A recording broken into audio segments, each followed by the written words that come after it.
Okay, 3, 2, 1.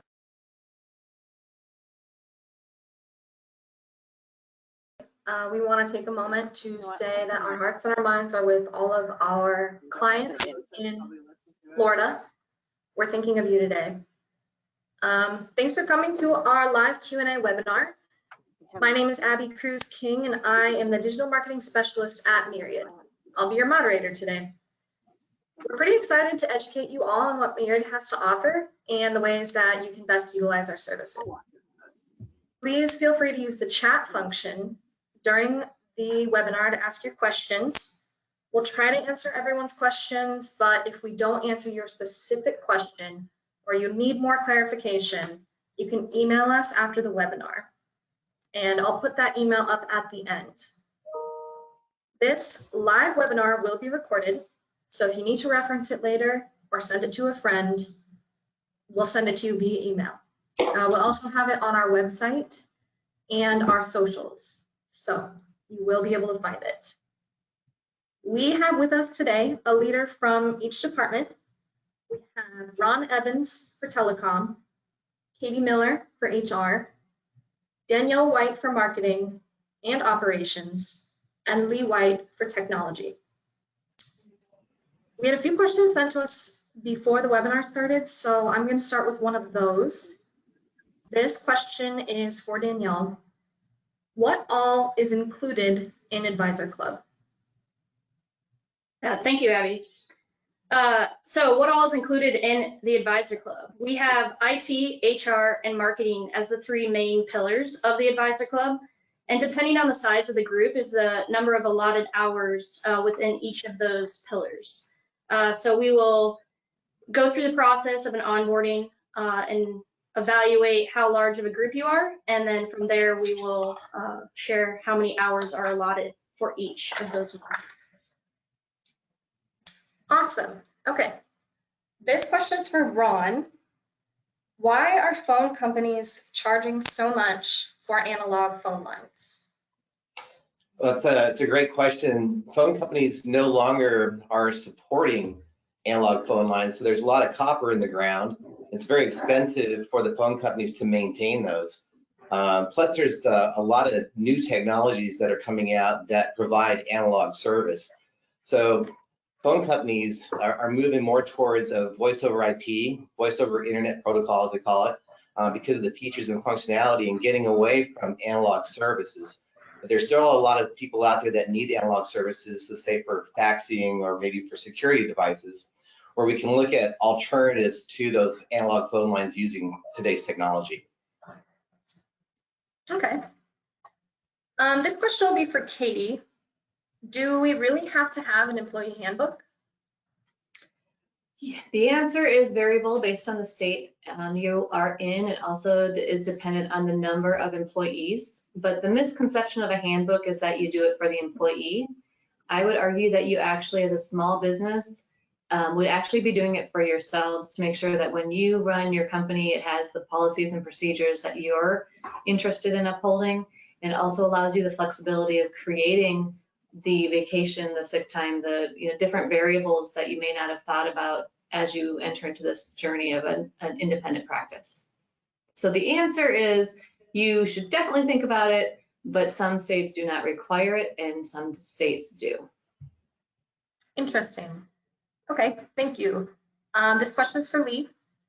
What is the #1 technology product you would recommend for advisors? So Microsoft has recently come out with a financial services module, and it's a compliance overlay onto your Microsoft tenant that basically applies all of the Security and Exchange Commission, FINRA rules, or if you're an accounting firm or medical, Sarbanes-Oxley or HIPAA compliance directly onto the module to make sure that you're adhering to those. So I think that it's one of the easiest ones to implement that will get the most bang for your buck. Okay. I have another question for Danielle regarding marketing. Says, how can you help our office with marketing and branding? Yeah, absolutely. So Myriad has a full in-house digital agency, so we're able to help kind of end-to-end solution in regards to marketing. So we can help from the beginning of building the brand standards, all the way to maintaining and growing that brand and identity. The biggest aspect that we utilize is making sure that we're identifying how you want to portray yourself and the message that you want to be giving to your clients. And we will do a deep dive into what that messaging looks like. And then we'll take that and utilize that as part of the Advisor Club hours to help with either social media, website, direct mail piece, newsletters. We can really do it all in regards to the marketing and advertising realm. So not only can we help establish the brand, but we can also help build and grow that brand, whether it's just within your current client base and or looking for new prospects. So we have full service in-house here at Myriad. Okay, Danielle, this is a question that relates to that. It says, does Myriad help with website, business cards, letterheads, etc., to have ready and in place before transitioning? Yeah, absolutely. So for those that aren't familiar with the transition service process, we do help establish businesses and new businesses, specifically within the financial service industry. And so part of that is marketing. And we do help with establishing a website and or updating a website. So if you're moving from one firm to another, we can just update, refresh, implement the new brand. And then part of that is like a stationary package. So that can include business cards, letterhead, the envelopes, anything that would be handed and utilized with client interactions and engagement. And we can help facilitate not only the design of all those stationary items, but also the printing. So we will walk through all of those piece parts as part of the transition process. And then we will ensure that you have all of those things ready to either go live day one of that transition or office opening, and or in your hand ready for deployment. So absolutely, those are all parts of our marketing team. Okay, great. This question is going to be for Lee. What are the main mistakes advisors make when considering going RIA? Not spending enough time on their tech stack and workflows and their overall security. Basically, I think there's a lot of time spent on transitioning the book, which is obvious. But once your book is transitioned and you've repapered and you're trying to get the office up and going, the advisor will often find that they haven't spent enough time preparing the tech stack, the new CRM systems and billing. So I would say tech stack and workflows are probably the biggest mistakes that we see people not spending enough upfront time on. Okay. On the topic of RIAs, how big should my book be before I consider going RIA? Yeah. So the Security and Exchange Commission suggests $100 million or above in AUM. There are a few instances where you can be smaller, but for the overall answer to that question, I would say over $100 million in AUM. Awesome. This question is for Ron. Do you help with more than just phones? Yeah, absolutely. Not only do we help our clients with their phone systems, we work with a ton of great partners that are out there. So we can take a look at helping with your inside wiring, making sure all your devices have a direct connection to the internet. We help you obtain internet services. We also work with several cybersecurity companies, so we can look at those types of secure services for your clients. So sure, there's plenty of things that we do on the telecom side, even helping you with obtaining cellular service. So absolutely. Okay, this will be another question for Ron. It says, okay, do I really need an actual phone? Can't I just use my cell phone? Yeah, it's a great question. With today's technology, with the voice over IP, you really don't need a phone. A lot of people are making calls and taking calls on their laptops, and their cell phones, really any device today. So you don't have to have a phone. The one thing I do like about the voice over IP is completely mobile. So if there is another pandemic or a catastrophic event like we're having right now in Florida, our clients are able to take their devices or use their cell phones to stay in touch with all their clients. Can I dovetail on that? Sure. Before you're on? Although that you can use your cell phone, we would recommend that you still have a different service, even if it's an app that you're opening up on your phone. Otherwise, you're giving out your personal cell phone to all of your clients, and you're never going to have any privacy. So although you can open up the application on your mobile device, we do at least recommend that you've got a separate service. Okay. This is a question, an HR question for Katie. What is the value of a 30, 60, 90-day intro period for new hires? Yeah, so hiring is in and of itself a major event for any group, no matter if you're large and adding the 50th or adding your second employee. So investing time in them is as equally as important as them investing time in you. So when you have a new hire, a 30-day review, a 60-day review, and a 90-day review, it will engage you as a manager or owner to make sure that they are doing well. You obviously are going to be in touch with them. You're going to see their work and output. So that side, you may feel like I don't really need to meet with them, but it's proven and statistics are showing that employees who feel appreciated within their first 90 days are more likely to stay long-term. So taking that time up front, spending the 20, 30 minutes on a routine basis, and having it on the calendar up front. So day one, they come in, they have an invite to their 30, 60, and 90-day review. And that's a, wow, I'm going to be like reviewed. No, it's we want to make sure you're doing well, and we want to give you the opportunity to be successful. And in such, we'll talk to you along that way. Plus, the other side is if they're not doing well, it's already on the calendar, and now we don't have to make it an awkward moment. It's just going to be a sit-down conversation, and things need to change or enhance. So it is really important, and it will pay off. Okay. I want to take this time to let everybody in attendance know that we do have some handouts for you to review. One of them is our Advisor Club handout, which just has an overview.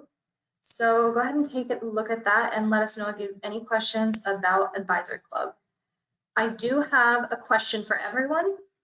What are some blind spots entrepreneurs have when dealing with your specific area of expertise? So I'll start off with that. So what are some areas of blind spots? So I think, one thing that I not only have experienced myself, but see within a lot of other entrepreneurs that we work with is, really honing in on what you're good at and what you are capable of doing. Just because you can technically do something doesn't mean that you should be doing something. And so from the standpoint of having blind spots or things like that, it's really just identifying where your strengths are, where your weaknesses are, and putting people around you and or strategic partners such as Myriad to help level out that expertise and things so that you don't have as many blind spots. I think that's probably the most important aspect from being an entrepreneur, is not trying to tackle, the whale, so to speak, all on your own. I would say that spending time planning on what your real vision is and how you want the company to look, to run, and what you want it to say about you. You're going to spend more time at the office than you are at home. And so making sure that it's a good experience for you and your staff is very important. I would suggest invest in technology, just because of the fact that today's technology makes your life so much easier. And while you may look at the upfront costs of being expensive, I would say the overall experience that you'll have with today's technology is much more worth than that actual initial cost. And from an HR perspective, the blind spots usually aren't something that you can project or see, because people are interesting animals. So with anybody you employ, I think the blind spot that I would probably say I see the most is employers who bring their staff with them from wherever that may be, and assuming it's going to go well. The blind spot is you have to prepare for the worst. And that means that there might be a change of staffing. So knowing that these people are still, they're your employees, and people say, no, they're my family. Well, they're not. They are your employees. And as much as the family relationship may be there, opportunities come up, life changes, events happen. So I guess, putting all of your efforts into one person, just know that if that person leaves, how are we going to run the company and, have a plan.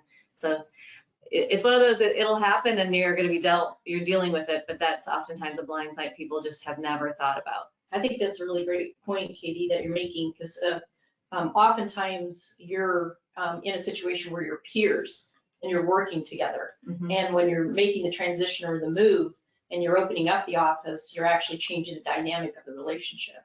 Mm-hmm. And you're going from peer relationship to, boss and subordinate, and that does change the dynamic. Yep. Excellent point. Okay, so let's circle back to Katie regarding handbooks. We have a question here that says, how often should they be updated? And once you prepare a handbook, do these updates happen automatically or do you need to re-engage?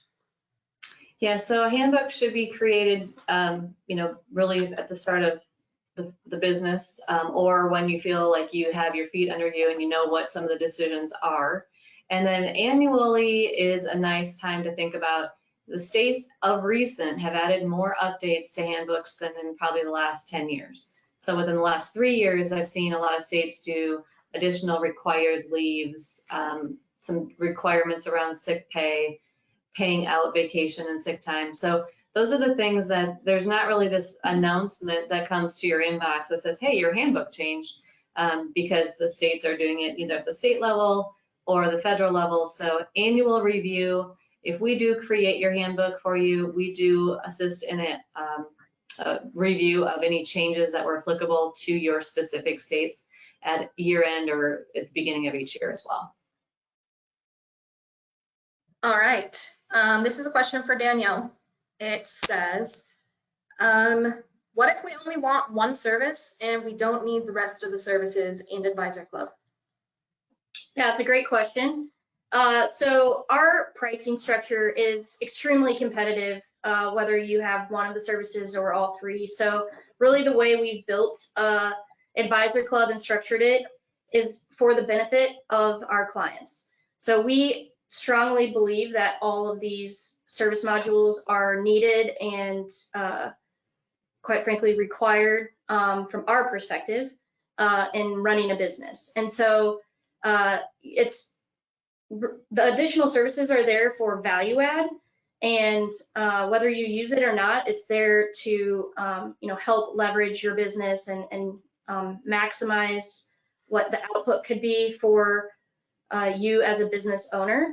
So it's really on the owner to take advantage of what you're paying for, and a lot of people don't feel that they need the either IT, HR, or marketing, whichever one it may be at that point in time.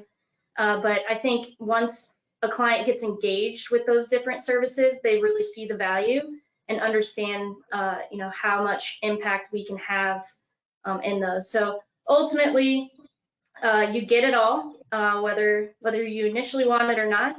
But it is extremely competitively priced, no matter if you just have one of the services and you're going out and getting quotes, competitive quotes with other providers. So we package it all as a value add. So it's not really a take it or leave it. Okay.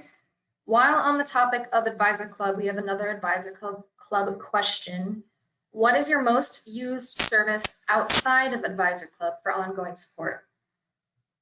Yeah, so that's something that we touched on briefly at the beginning, but number one service outside of Advisor Club is going to be transition services. So That's kind of the other side of our house is the actual transition process. And with that, we assist advisors and or small business owners in opening up their business, as well as having them move from one firm to another. So we take a lot of advisors from the employee model or W-2 model into an independent, like 1099 type situation, and or from the independent model into an RIA model.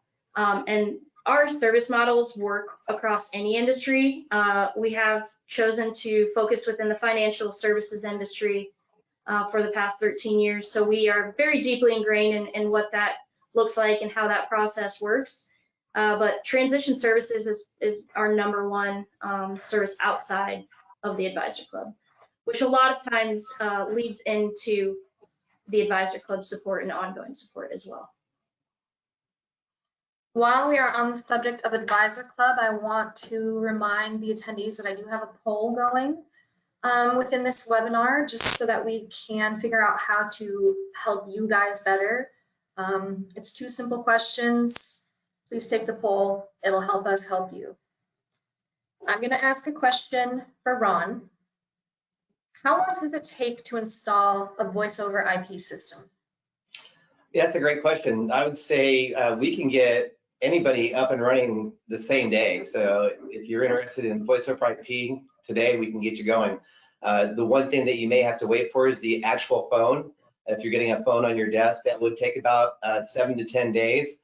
But to get your office, if you need a phone today, we can certainly get you up and running in 1 day. Oh, wow. That's cool. I've got a question for Katie. It says, how do I know or figure out what to pay my staff to remain competitive? Well, don't ask them. First off, everybody wants more than whatever your budget is. So, and I don't say that. I mean, oftentimes people are pretty fair, but the reality is the market in your industry is never going to be the same as somebody else's industry. And equally, if you're looking at a wirehouse versus independence, everybody's always like, well, how do I keep up with the wirehouses? So there isn't a magic 8-ball that says what I should pay. Generally, if you're leaving to go independent, they're not going to want to pay cut. Then no one does. But we're also looking at pay is not just the dollar on your paycheck. There's benefits, there's retirement, there's pay time off, whatever that may be. So it's not just the dollar figure. We can actually help you. We process payroll for just shy of 150, 175 employer groups. And with that, I put together a comp and benefits analysis of people real life. So you can buy a survey. There's many surveys out there. I believe that surveys are as good as the day they were printed, which is about a year old. And so for us, I took data as of July. If you're interested in receiving that, I'd be happy to share it. But I've put together the primary positions in an advisor's office, along with a percentage of our clients that have actual benefits for their staff. So medical, dental, whatever that may be, so that you can see what your peers are doing. We do work, as Danielle said, primarily in the financial services industry, so we do have a lot of great reference. And this survey may be of great value to just knowing, hey, I'm in the right range, or wow, I'm really overpaying, but I'm getting what I pay for. So as long as you're not on the bottom end, today I heard on the radio literally this morning that 50% of employees are looking to leave their employer. So don't exclude yourself from that stat. Benefits and pay are going to be critical. While we are on the topic of payroll that you mentioned briefly, how does your payroll support differ from doing payroll myself? Well, first of all, you get to work with us, which is really fun. We're good people. But secondly, if you do payroll in-house, so you're using QuickBooks or whatever online tool, and there are a lot of them, and I'm aware that there's a lot of them, but they're an online tool for payroll. I don't know if I'd find that to be the most,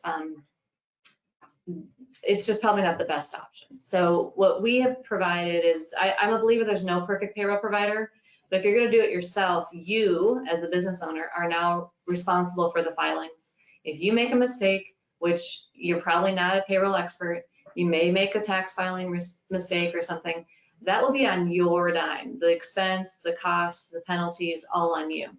We've partnered with 2 different payroll providers. Again, I don't believe there's a perfect payroll provider, so what we've created is a cushion. So our team would be your payroll liaison. We help with all the details. If you get a letter in the mail, something's not right, we work with the provider to correct it. And at the end of the day, our providers are the ones that are responsible for your tax filings. So if there is an issue, we would be your mediator. You're not on an 800 number on call or on hold. We actually respond to emails and our phones are answered.